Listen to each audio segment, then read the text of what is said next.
เป็นหลานมีความกตัญญูรู้คุณเชื่อฟังพ่อแม่อันนี้เราก็ได้บุญในส่วนของความกตัญญูกตเวทีหนูๆทั้งหลายเชื่อฟังคุณครู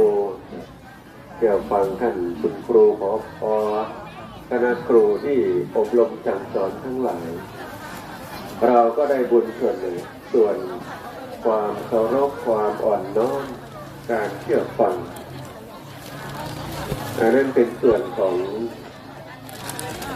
พฤติกรรมที่แสดงออกทางจิตใจทางความคิดทางทัศนคติ